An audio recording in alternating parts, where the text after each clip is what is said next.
Hello guys, आज आराम से ही सो रहा था लेकिन इतने में ही आवाज आती है।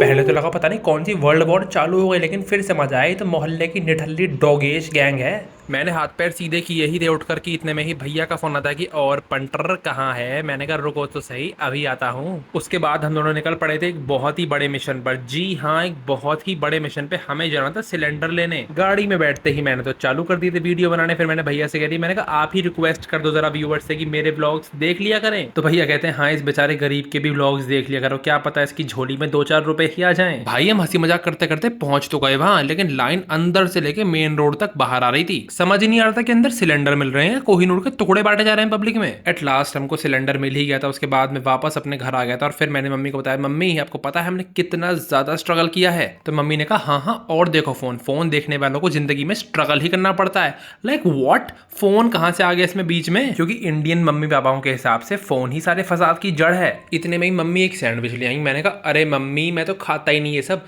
मम्मी ने कहा ओ महाराजा जी रुक जाओ जरा, तुम्हारे लिए कुछ नहीं लाई हूँ, अपने नाश्ते के लिए लाई हूँ। ये कहाँ सपने देख रहे हो तुम भी? तो अपनी घनघोर बेइज्जती करा लेने के बाद खुद ही मेरे को काम पे लगना पड़ा। उसके बाद मैंने वही रोज वाली नौटंकी चालू कर दी। अंडे को फोड़ो, मिलाओ, तवे पे डालो, उसके बाद अपनी प्लेट में डाल लो।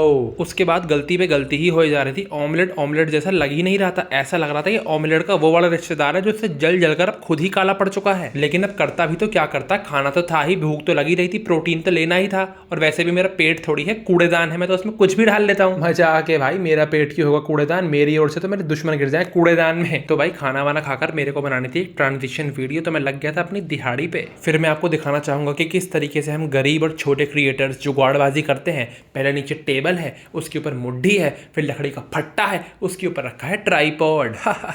इतनी मेहनत अगर मैंने 12th में कर ली होती तो हो सकता है आज इलन मस्क और मैं साथ में बैठ के चाय बिस्किट खा रहे होते। उसके बाद मैंने पापा के बक्से में से मम्मी से एक नई शेविंग क्रीम निकलवाई और मैंने चालू कर दी थी शेविंग, क्योंकि वीडियो के अगले पार्ट में मेरे को बनना था एक सुंदर क्यूट और चिकना सा लड़का।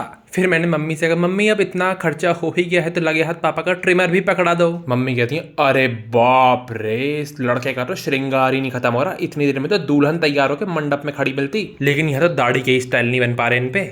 मम्मी ने कहा ऐसी क्या हो रही है काटा पीटी, कभी इधर से कभी उधर से, ऐसा कि ताजमहल बना के मानेगा अपने मुंह के ऊपर ही। मैंने कहा मम्मी मैं ताजमहल से कम दिखता हूँ क्या? मम्मी ने कहा भैया हमारे हाथ जुड़वा ले, लोग तो नींद में सपने देखते हैं, लेकिन ये लड़का तो भैया आंखें फाड़ के चलता फिरता दिन में ही सपने देख रहा है। ताजमहल से कम कोई हूँ। वैसे मम्मी तो मेरी तारीफ ही करना चाह रही थी, लेकिन फ्लो फ्लो में उनके शब्द कहीं और ही निकल गए। उसके बाद बाल वगैरह कंघी करके मैं तो सोच रहा था पता नहीं मैं कौन धर्मेंद्र लग रहा हूँ, लेकिन शीशे और कैमरा में आके देखा तो पता लगा मैं तो यहाँ सलमान खान फ्रॉम तेरे नाम की 5th कॉपी लग रहा था। थोड़ी ही देर बाद मैं पहुंच जाता हूँ किचन में और वहां शुरू हो गई थी खाने की तैयारी। तो मम्मी कहती है बेटा एक काम करो, इधर आओ, ये फोन लो और इसे कढ़ाई में फेंक दो, मैं इसे भी तल दूंगी मसाले के साथ साथ। हर जगह फोन, हर जगह फोन, हर जगह फोन। इतने में ही गौरे का आई मीन राजकुमारी साहिबा भी स्कूल से वापस आ जाती हैं और आज उसके हाव भाव देख के लग रहा था कि उसकी स्कूल में काफी डांट पड़ी है या फिर जोरदार पिटाई हुई है। तो भाई गुस्से में गेट का कुंडा मार के मेरे को बाहर ही बंद करके बताओ भैया कैसे बच्चे हो रहे हैं ये? अरे भाई पहले के बड़े तो बच्चों को गुस्से में आके पीठ भी दिया करते थे ना, तो बच्चे चून ही करते थे। और आजकल के बच्चों को देख लो भैया, तुम इनके हाथ तो लगा के दिखाओ,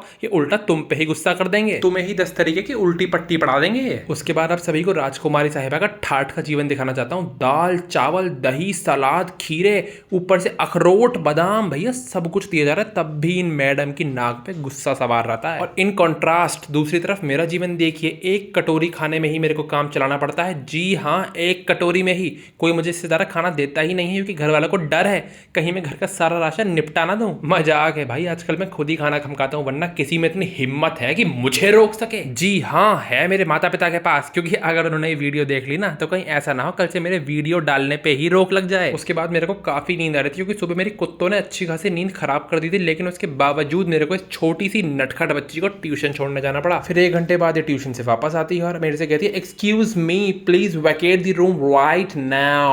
उसके बाद जो भाई मैंने भी इंग्लिश में उल्टी बहस करी है ना, तुम्हारे को भी सुन के मजा ही आ जाएगा। मैंने भी कह दिया excuse me you delete yourself, you minus yourself from my eye. मजा आ के भाई, इतना गंवार भी नहीं हूँ, बचपन से इंग्लिश मीडियम में पढ़ाया है मेरे माँ बाप ने मेरे को, कहीं हल्के में ले रहे हो? मैं कहा लाडले असला हम भी रखते हैं डिस्क्याऊं। उसके बाद कई दिनों के बाद आज मैं पधारा था जिम में। मेरे वहां पहुंचते जिम के बच्चे मेरे को देख के रोने लगे। गुरुदेव, अब इतने दिन से कहाँ थे? आपको बिना देखे तो हमारा जिम करने का मन ही नहीं करता था। उसके बाद मैंने कहा चेलो और चपाटो, अब दुखी होने और आंसू बहाने की कोई जरूरत नहीं है। तुम्हारे गुरुदेव वापस आ चुके हैं। अब तुम्हें ऐसी ऐसी अंट शंट सलाह दूंगा ना कि तुम्हारी जितनी बॉडी अभी है 1 महीने में उतनी भी नहीं रहेगी। तो भाई 3-4 दिन से जिम ना आने के बावजूद भी बॉडी पे रत्ती भर भी असर नहीं पड़ा था। अब भी उतने ही बिस्किट थे मेरे पेट पे। मजाक कर रहा हूँ भाई, अगर ज्यादा तारीफ कर दी ना खुद की तो तुम में से कुछ जले कुड़े लोग देख के ही नजर मार देंगे। तो भाई उसके बाद मैं जिम से घर पहुंचा तो खाने वाने बनने चालू हो चुके थे इतने में ही। आज तो भैया आलू की पूरी कचौड़ी वगैरह खाई गई थी खाने में, इसीलिए मेरे घर वालों ने मेरे आने से पहले ही सब कुछ निपटा दिया था कि मैं कुछ मांग ही ना सकूं।